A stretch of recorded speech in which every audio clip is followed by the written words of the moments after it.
Hello, everyone. Such lovely faces. Great to see some familiar ones as well. But real quickly, on behalf of Team Infusion, I just really wanted to welcome everyone and thank you so much for taking the time to join us today. We're beyond excited for what's in store. And before we officially kick things off, some general housekeeping and more.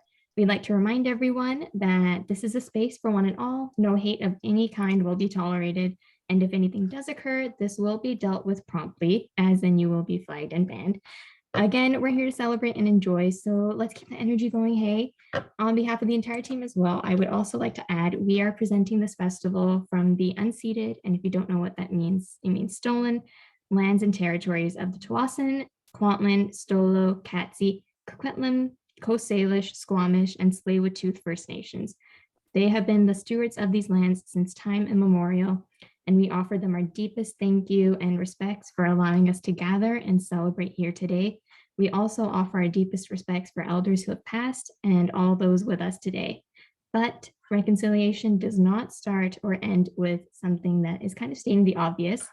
It's something that we need to put into practice every day. It means implementing the calls to action in the missing and murdered Indigenous women and Two-Spirit and the TRC reports in our own lives as settlers and individuals. The responsibility is not just at a political level, but also at an individual one. We would also like to bring to attention of what the government and RCMP and so-called BC are doing to the territories and land defenders in the Wet'suwet'en territories. If you're able to, we're about to add a link to the chat. You can donate to their legal defense fund as well as pledge ongoing support. Most importantly, though, we need to continue to keep all eyes on them and ensure the harm being perpetrated against them does not go unnoticed. We hope you will all join us and stand in solidarity with Indigenous land defenders across Turtle Island and their allies. Thank you so much. I will now pass on the mic to the lovely Eileen. Hello, everyone. I am super excited to be here. I love the INFUSION-YA Fest. I've been able to be involved, I think, since these guys started, and I just keep showing up. So I was super happy to be invited to do this panel, particularly because I don't have to be on it, so I don't have to draw. Aha! So we are going to be doing a Pictionary type thing where I'm going to be asking our panelists some questions and getting them to bust out their art skills real quick and use that as a way to kind of talk about books and things happening with books. So nice to see stuff popping up into the chat window, so that's good to be. I'm going to introduce real quick our panelists so you know who is here. First off, I'm going to introduce Sabina, and I'm going to have her give us a little wave so you can spot her. She's the author of the upcoming YA novel, Meet Me in Mumbai, as well as Zara Hossain is here, and Love and Lies of Rukhsana Ali. She's an educational consultant and a karaoke enthusiast. After living in Germany, Bangladesh, Macau, Illinois, and Texas, she settled here in beautiful British Columbia. She's here with her husband, her 2 dogs, and the best puppy in the world. And so we'll see if her puppy behaves. I have mine too here, and I've bribed them with treats, so we'll see if they stay quiet. It's hard to say. I also have with me Robin. If Robin would give us a little wave so we can see her in the corner.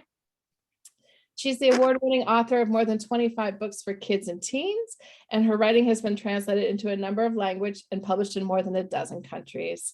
Robin's books have won the Silver Birch Award, the Stella A. Egoff Award, and the Stonewall Honor, and have been finalists for the Governor General's Literary Awards, as well as the Lambda Literary Awards, as well as many others. She writes both fiction and nonfiction for toddlers all the way through teens. She's also really involved with refugee advocacy and sponsorship. I also want to do a wave out to Chloe, who's got the killer hat. So Chloe Gong is the New York Times bestselling author of These Violet Delights and its sequel, Our Violet Ends. She is the recent graduate of the University of Pennsylvania, where she double majored in English and international relations. She was born in Shanghai, raised in Auckland, New Zealand, and Chloe is now located in New York, pretending to be a real adult.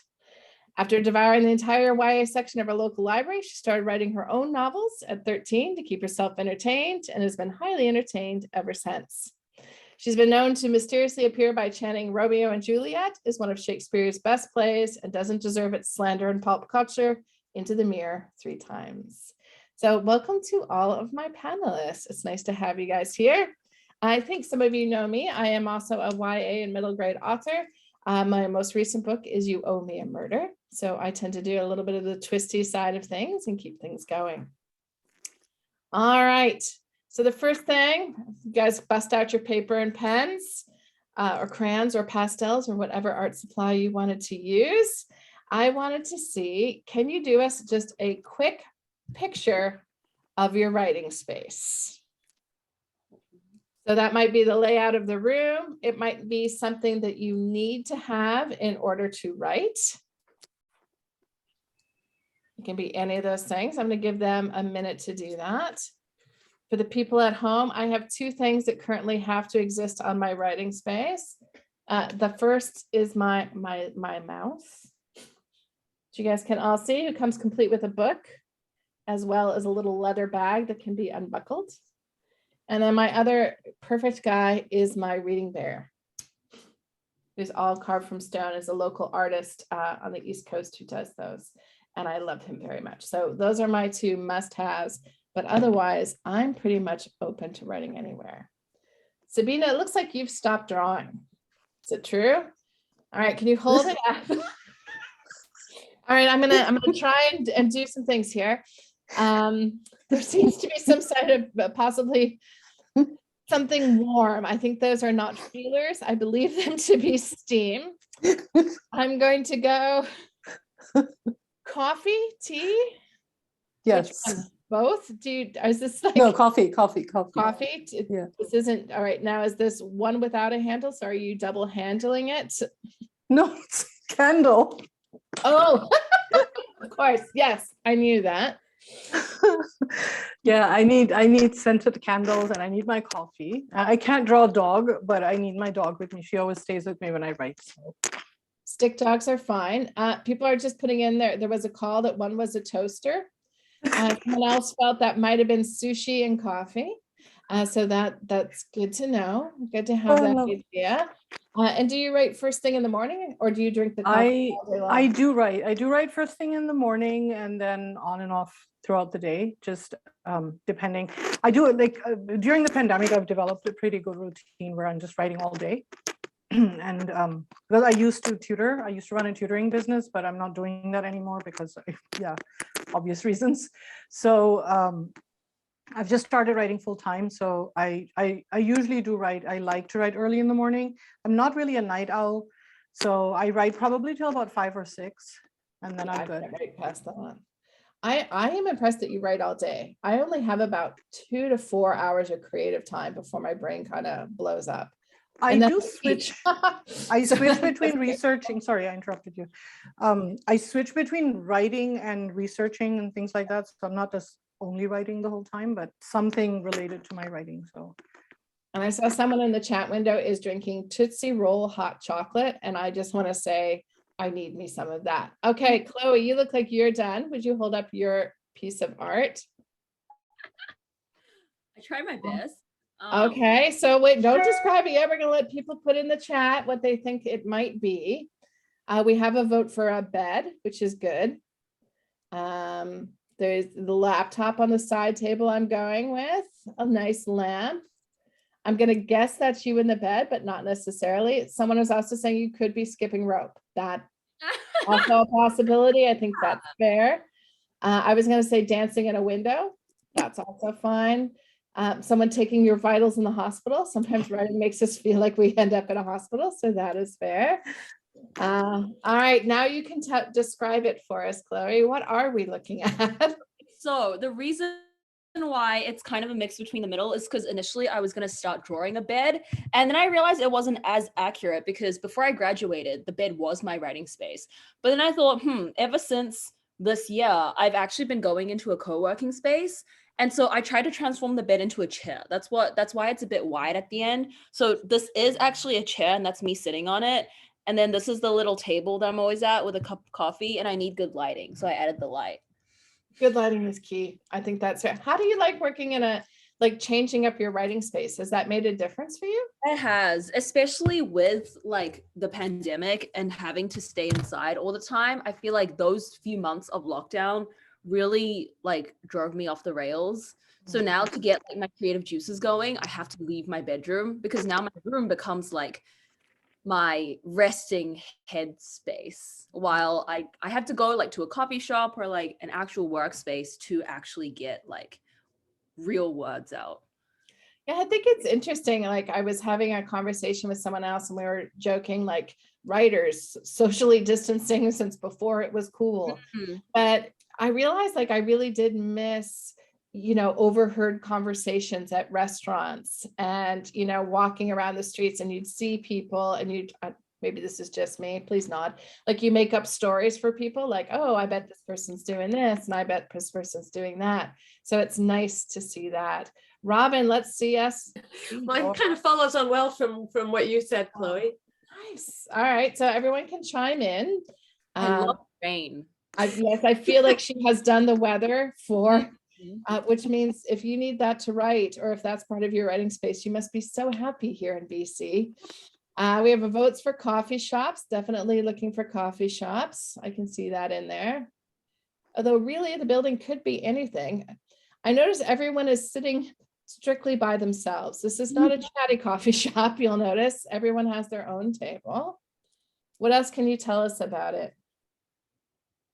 Well, Lillian's correct. It's outside a coffee shop. So like Chloe, I was finding I needed to get out of my house to get work done, but still not in a place here where I feel comfortable writing in a coffee shop. So I've been sitting on the patio outside the coffee shop, which was really great during the summer and is getting a whole lot less great in the last couple of weeks, as it what's it, an atmospheric river that we're having here in BC? So it's been rather wet. So I've been trying to find the coffee shops in town that have like overhangs, where you can kind of sit under an awning and keep your laptop dry at least. But yeah, looking for spaces to write that are, it's called a flood. Yeah, exactly. But yeah, so lots of patio coffee shop writing for me. Yeah. Pro tip for everybody watching today, keeping your laptop dry, very key. Yeah. All right. Next thing you're going to draw a fresh sheet of paper, ladies. Next thing you're going to draw is the cover of your next book. So if you already have a cover that they've designed for you, you can do that. If they haven't, then you have to draw us what you would love to have on the cover. Somewhere right now in New York and Canadian publishers, there are art teams just so nervous as they're about to be put out of a job. I can see it happening already. This is so bad. Should we start with you then, Robin? No, because I haven't got anything yet. I've got a blank cover so far. All right, you have to have more than that. If we're going to be doing some guessing about what you're coming up with, we definitely need something in there. One thing that a lot of people may not know, in fact, is that authors don't necessarily get to design their own covers. In fact, they're often done for us, and we get a finished product that comes out. Most cases, the publisher does chat with you about what's on your cover and whether you like it or dislike it, and will modify things for you. But otherwise, you are not in control, which is a little bit freaky after you have been the one doing all of the work. So it's a strange little process. All right, Sabina, you looked up at me. Does that mean we have a finished cover? No, No, she's just looking to escape. All right. I just don't know what to draw. Before the panel started, we were actually also all talking about titles. So a lot of people here may not know that authors may not be the one who titled their novel. And so we were actually hearing that Chloe is the winner because every title she's had that she had come up with her own has been used by the publisher. That was not my experience. This could be because I'm really bad at titles. So I tend to call things like the book that took place in London or the murder book, which is fair because Robin is just as bad as I am. I think she's currently working on one called Mystery. I want you all to guess what kind of book that might be. So she's kind of working on that one. All right. Oh my God. I'm going to start with Robin because I feel like that was the right choice.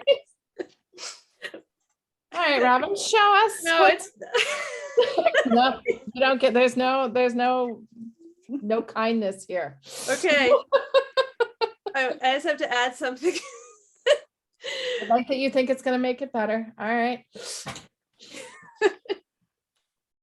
All right. Feel free to put in the window, people, what you think this might be. I'm leaning towards a house of some sort. For the record, I really hope that if this book is ever published, that the cover does not look like this. Oh dear.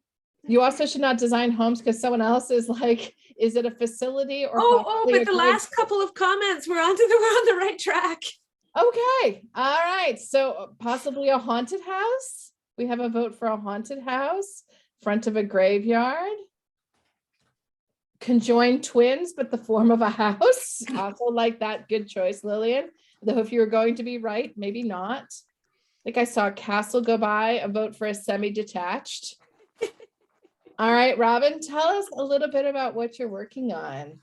Well, it's a queer YA ghost story that I actually wrote last year during the 3-day novel contest. So last fall, I was having a lot of trouble writing, just pandemic anxiety and feeling really stuck. So I decided I would try the 3-day novel contest. I'd never done it before. I'd heard of it and always thought it sounded like it'd be kind of a wild experience. So I basically locked myself in the garden shed, which I had kind of converted into a writing space because at that time, like my kid was school from home and my partner was working from home and there was no quiet space. So I had this little garden shed and I basically just spent 3 days writing nonstop in this garden shed and wrote this 25,000 word novella about these two queer ghosts. And what I would like to do is to turn it into a full-length YA novel because I like the story, I like the characters. So I've just been starting to kind of brainstorm ideas for how I might develop it into an actual novel. So yeah.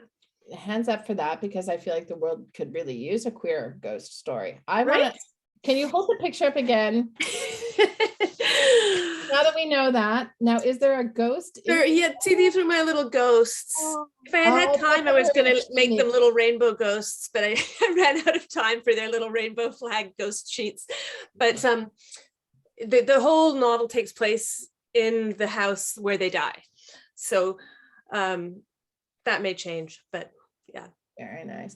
Now, people want to know, they want to convert their shed into a writing space. What have you done with all your yard equipment? Yeah, well, the shed was actually, we actually had a garage that had the yard equipment in it. And the shed was one we bought a few years, built about 10 years ago when we had a 6-year-old kid who was homeschooling. And the house was getting taken over by science experiments. So this was actually our kids' mad science workshop, which I reclaimed because he's now, I saw a wonderful writing shed one of my friends made out of an old shipping container that oh, cool. in their backyard, which was very, very cool. All right, Sabina, show us your next cover. Nothing at all like the actual cover. All right. Looking for like this. I'm thinking it's some kind of romance. I'm gonna go with or good friends. It could be that. Can you hold it a little higher for a minute? I'm trying to figure out what that stick of butter is at the bottom. A life raft. A life raft. You're redoing Titanic where they make room for people on the raft. Oh. Yeah, anyone else want to guess what is that at the bottom? An ironing board, also a beach towel. Interesting. I like that idea. All right. Sabina, maybe you should explain this stick of butter to us if you would be so kind. This bottom thing is my attempt at drawing a steak, a piece of meat. The keg is not going to call you to do any kind of promotional material. No. Just in case you're wondering, steakhouses everywhere are not calling. So You yeah, may have made these people two, they're- vegetarian actually. All right, go on. Sorry. Go ahead. Oh, this is too funny. So yeah, it's actually a mother and daughter, the two people. So my novel is called Meet Me in Mumbai.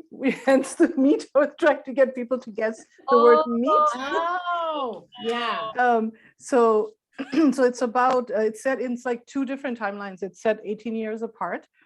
So the first part is the mother, when she's a 17-year-old student who comes to the States from India, and then she falls in love with this boy and she gets pregnant. And then the boy ghosts her. And now she has to figure out what she's going to do with, with her situation. And then the second part is the little girl. She's grown up and she's been placed for adoption by her mother, who went back.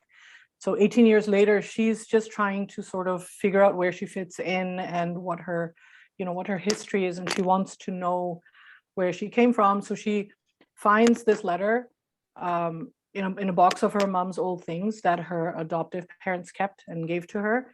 And she's invited, the mother has said that if you want to have me in your life, you can come and meet me at this place on your 18th birthday.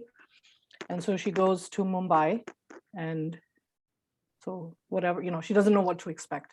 So it's just about this,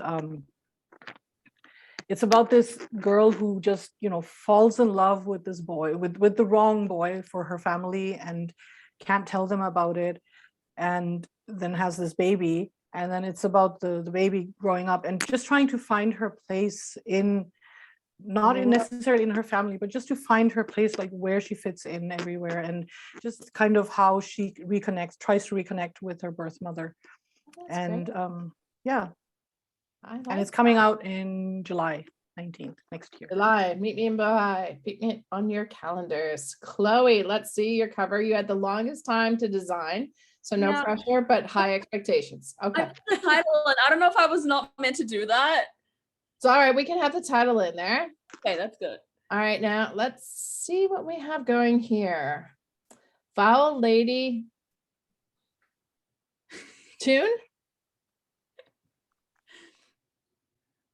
Okay, we have an explosion at the top. We have some kind of thing happening. Foul Lady Fortune. All right, so we have the words fortune. All right, bracelet, gems. We have some votes for that. I thought it was a cocktail glass in the corner, which is a little odd for a YA, but hey, we're open. Things can go anywhere. Chainsaw is on there, so how things may have gotten a little bit more interesting. That could be like a leg hold trap there at the very bottom as well. So maybe it's a chainsaw followed by a leg hold trap, or pearls, also an option. Is something coming out of the D, possibly a fishing rod? Also an interesting. So Chloe, would you be so kind as to tell us about your fishing and hunting novel that you've read? I just want to say first also that I have not seen the cover for this yet. So Simon & Schuster should not sue me if there is any resemblance to the real cover that I have accidentally revealed my terrible drawing skills before the cover itself. It was purely by coincidence. So the fishing rod coming out of the D is actually in fact a hairpin. The spill at the bottom, that's a test tube, and these are chemicals. This is a string of pearls. These are all pearls. I've got some gems lying here and there. And then this was actually supposed to be a showgirl's feathers, but I can't draw. So that's why that looks like that. But yeah, Foul Lady Fortune is the first book in the spin-off duology to the original duology for These Violent Delights and Our Violent Ends. So it's set in 1930s Shanghai about these two national spies who are fake married in order to infiltrate some sort of scheme that the Japanese imperial effort is starting in China at this time, right before the outbreak of World War II. Well, I mean, a bit earlier than World War II, but there was a lot of Japanese imperialism going on before then. So it has a lot of like glamour elements that I was trying to put in. These are some things that I suggested should go on the real cover. So I guess we'll see how closely I predicted it. Let them know that whole, leg hold trap thing is an option. But I do like the comb. Is it one of the ones that goes in and it has the beads that hang off of it? Is that what the fishing rod is? Oh, no. The fishing rod is a hairpin. Okay. because a hairpin gets used as a murder weapon in the book. I feel like I'm allowed to reveal that. I'm not allowed to reveal anything about this book until the cover reveal.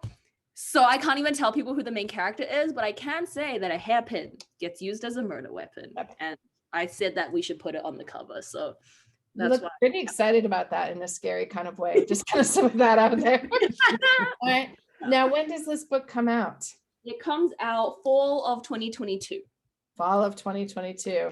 And I should double check, Robin, yours is still in the crafting stage. Is that correct? So you don't have a date yet? Just Yeah, it is. I have a fall 2022 book, which is in this series. It's middle grade nonfiction called Kid Trailblazers, which comes out fall 2022.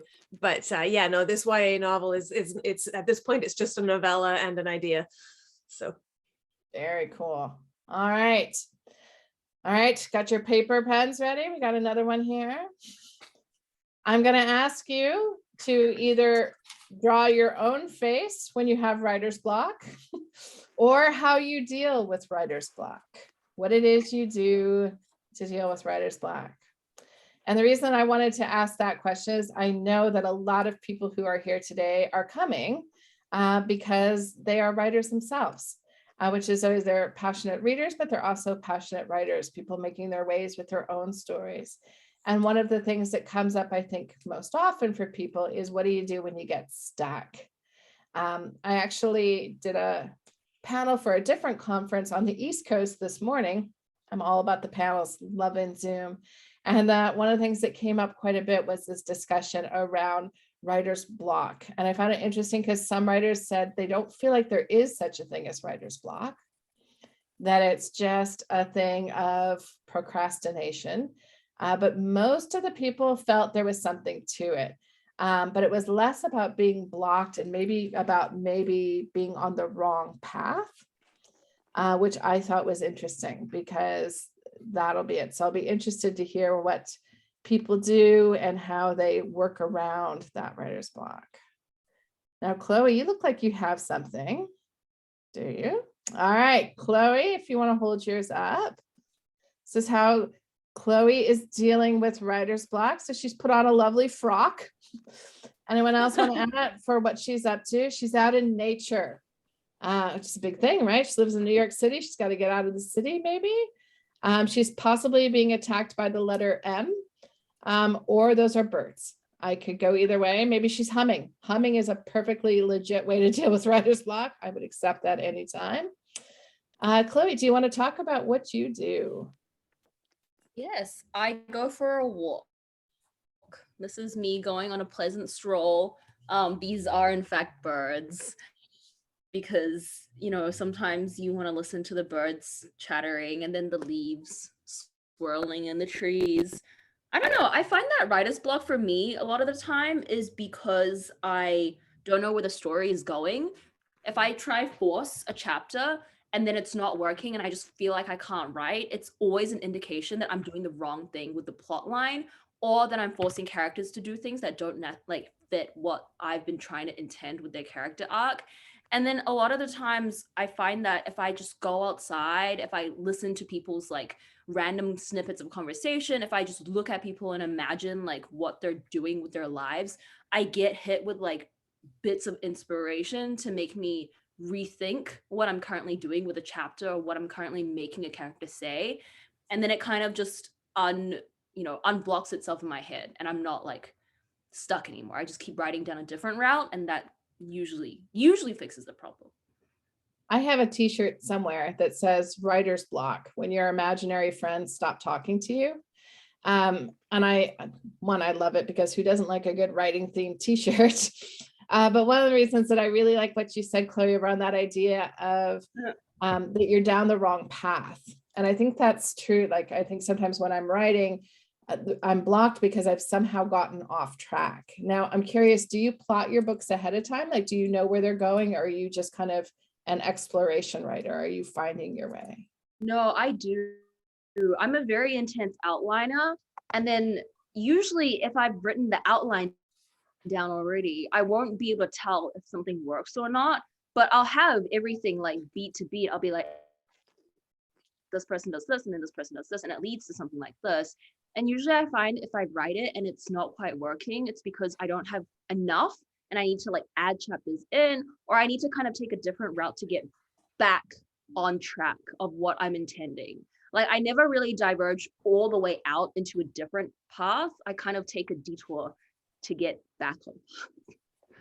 Well, and I think that's a really important thing for people to know, because I think sometimes there's this idea that if you plot ahead of time that you're going to save yourself all these problems and you'll never ever have to rewrite something, or you'll know exactly, like you can think you have the best laid plot, and that you've, trust me, because I've done it with a whiteboard and post-it notes and index cards and color-coded things where I'm like, I have thought of every possible thing.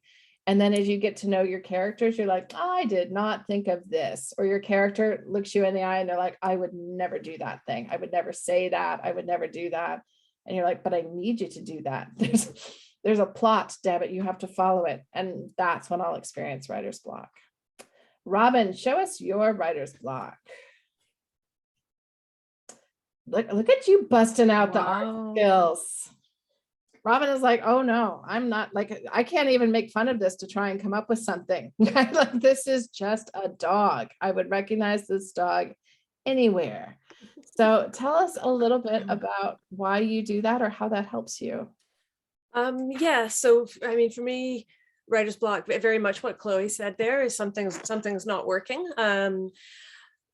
Or yeah, I'm trying to sort of force something that's not working, or I've gone down a wrong path. I need to backtrack a little bit.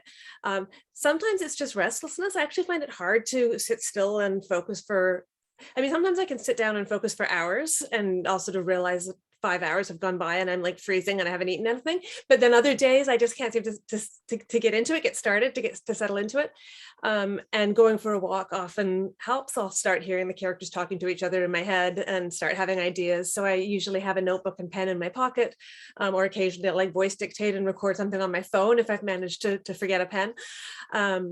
But going for a walk with my dog is, I mean, is probably the single most helpful thing I do if I'm feeling stuck. Yeah. And I think it's really interesting. Like a few people know, just my background is I worked in the head trauma unit at the rehab hospital for years and years. And so my, sort of expertise or things I was looking at was how the brain works. And there's a lot of stuff that shows if you're stuck or if you're having trouble, physical movement can shake something free. Like it has an actual biochemical thing happening inside your head. So take the time to go for a walk. Showers can be really helpful. You'll hear a lot of people suggesting to go for a shower or something like that, can just be going, get some exercise. I know we all love to stay at home and, do all those nice sedentary fun things, especially when it's dumping rain, but getting out is great. And I think all writers by law should have to have a dog or a cat. Should be like a rule. All right, Sabina, let us know. This is my face. This is all I could come Very up accurate. I would recognize you anywhere, actually. If I saw that. So That's my friend Sabina, I would say. So yeah, I don't outline at all. I started like from my third book, I guess I wrote down a little bit. And then I write a synopsis for my publisher, obviously, but it's really small, short. And then I tend to just sort of go off at a tangent. Like I'm very, I'm not organized in that way. I kind of just write from, like you were saying, like an explorations writer. So I just can't, like I've tried doing the outlining and everything, and then I just get like, I don't know, I just get bogged down in that, and then I'm trying so hard to fit my story into that it just doesn't work for me. But it's been more, it's changing from book to book, I find, depending on what the story is. And when I get writer's block, it's like both of you were saying, Chloe and Robin, both of you were saying how, it's something you've gone down the wrong path.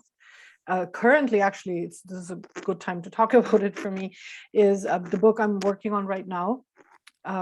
I've rewritten the same chapters so many times because it's just not sitting right. Like the characters, their interactions, it's just not feeling right to me. And I'm just rewriting it until, it just feels right. It just clicks. So I would say the writer's block would be because it's not that I can't write stuff. It's just I can't write the stuff I want. I can't write the story the way that I want to tell it. So what I do usually, another reason, it's hard for me to be so isolated. Like I like going out with my friends. I like to just go out of the house, and I haven't been because I'm really scared. And so it's been really difficult this past year. But for some reason, recently it's become more difficult just because, after everyone got their shots and everything, I thought things would go back to normal, but they haven't. So I try to, when I do feel really bogged down, I try to just, go out for brunch with a few friends that I feel comfortable around. I'll sometimes talk it out, like very often I'll talk it out with my daughters and my husband, because I always talk to them about the story. So it really helps to discuss things with them. Just saying it out loud sometimes helps. And then while you're saying it, things come to mind, or a comment from them will sort of just kind of nudge me in the right direction. And then, yes, I love think to too of sharing your book ideas, Yeah. right? Like I think sometimes, especially when you first start out, you're very protective, right? Like I have an idea and I don't want anyone to know what it is. But I think the more you write, the more you realize like, oh, it can be really helpful Yeah. to sometimes sit down with another writer and talk through what it is you're working on. Absolutely.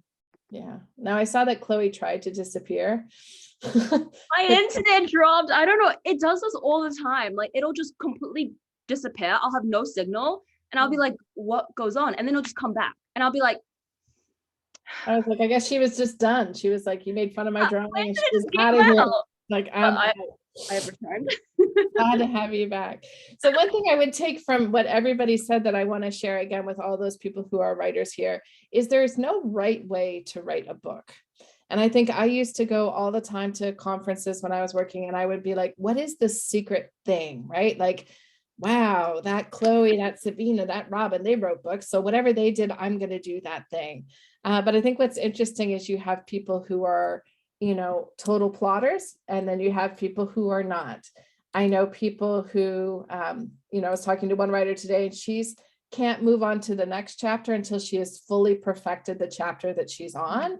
And then she goes to, whereas I was like, oh, if I did that, I'd never get past chapter 1, because I'd be like, oh no, I want to change it this way. Like I have to push through and finish a chapter. I know another person who was really big about doing all these visuals, since we're doing Pictionary, she would do all these vision boards for her books where she would be cutting out pictures and all this kind of stuff. And so I was like, I'm going to do that. And I busted out my glue gun and all my craft supplies. And, there's nothing I can't buy at Michael's to make me happy. But at the end of the day, like all I had was a whole bunch of craft supplies and a big hot mess. So it didn't really help. So we have 5 minutes left, and I just have seen so many good things that people want to talk about. But one of the things that keeps coming up and again is if anyone has read anything recently that they're really recommending. This is a group of people who love books. So have you read anything lately that you want to do a call out for? I have a volunteer yet. Anybody want to start me off? You don't have to draw it. You can if you want to. I can see Chloe's already going to go for it. She's going to draw it out. Painting my whiteboard. I can draw it out if we want. Hold on. I'll do it. I'll do it real quick. She's going to draw it out. I'll do it real quick. Ready? All right, let's see it. Boom. 2 people holding hands, maybe. No. A wall between 2 people. Someone's got it. You've reached Sam? No. Yes. Yes. Tell us, what is this? You've reached Sam. You've reached Sam by Dustin Tao is a contemporary about a girl called Julie who her boyfriend Sam dies in a car accident, and it's about her grief and her mourning him until she calls him one day and he picks up, and they have this phone. She has this phone connection to him in the afterlife, and the book follows her kind of through the grieving process and kind of understanding like what role he played in her life and her moving on from him. It's so sad, but it's one of those like those really cathartic cries, like those books you pick up because you're gonna cry, and then you just cry so bad throughout it, and you're like, wow, that was a good book. So that was a good card. Brittany's like, so you're telling us to bring the tissues. Yes, like, bring the tissues, but you'll like crying. It reminds me of it's true saying that after the tsunami in Japan, there was the ghost phone. I don't know if people heard about that. But someone installed a phone that wasn't hooked to anything. And people would go and have conversations for years after the tsunami, like, bringing family members to talk to someone. I just remember thinking I filed it away as a fascinating idea. So there's some people saying that they've been too scared to read. You've reached Sam, but what we have learned is you are now missing out. So make the call. Okay, look what I did there. Nice. Thank you. I'll be here all day. All right, Sabina, what are you reading these days that you're recommending? I was rereading a book, actually, The City of Brass by S.A. Chakravarti. It's not young adult, it's like adult, I guess. The protagonist is 21, I think, but it's just this amazing, fascinating fantasy with Jinn. And I'm very, very like into that. And it's just the way she's such an amazing writer. Like you feel like you're right in that world, and it's so detailed and so just mind-blowing. So it's a trilogy. It's City of Brass, City of Brass, Kingdom of Copper, Empire of Gold. So yeah, I highly recommend that series if you like fantasy and kind of mythology from a lesser known culture. I think you're in safe hands here with probably having some people who would be big fans of fantasy. I could be wrong. I'm just gonna go out on a limb there. I feel pretty good. All right, Robin. Yeah, I'm currently I'm reading 2 books because I'm finding I'm having a lot of insomnia, and it works way better for me to read on my e-reader at night because then I don't wake up my partner. But I actually much prefer paper books. So I end up having like a daytime book and a nighttime book. So my current on my Kobo book is a memoir called What We Carry. I put it in the chat. Yeah, really enjoying it. It's beautifully written.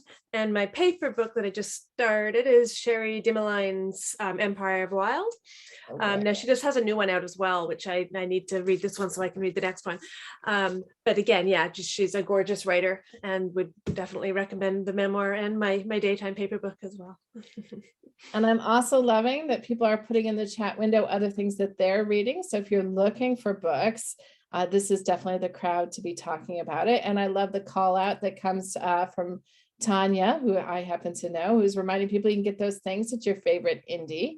Always a good thing to support your indies. And I think it's even Small Business Shopping Day, or I can't keep track of the shopping days they do now, but it's supposedly, I think it's Small Business Shopping Day today. So let's do a call out for that. All right. Well, I very much want to thank Chloe, Sabina, and Robin for being willing to play along and letting me torture them a little bit. I appreciate all you guys contributing as well. That was awesome. I loved hearing what people thought of things. I love people putting what books that they're reading in, and I love people supporting this festival. I'll give a huge call out to the INFUSION-YA Festival. Those people are volunteers and organizers, are putting so much time and effort into this and spreading some book love around, and we all love that. So on behalf of myself, I just want to thank everybody, and I want to wish you guys a great rest of the conference. All right. Thank you for moderating, Eileen. Thank you. Yeah, thank you. That was really a lot of fun. I was a little nervous, to be honest, but that was a lot of fun. So thank you so much. Thank you for having us. Yeah. All right. Take care, everyone. Have a good one. Bye. Bye. Bye. And right before people start leaving, real quickly, I know we already discussed in the chat, but I also want to reiterate, you can definitely support your local indies. If you're on the western side of Canada, do check out Massey Books and Iron Dog Books. They're great Indigenous owned local bookstores. They have the best stock. I'm not even kidding. And if you're able to go in person, definitely do that. But also your local libraries, I reiterate, I think all day, but they're also removing another barrier, which is late fees. So keep that on your radar if it's something that could really help you.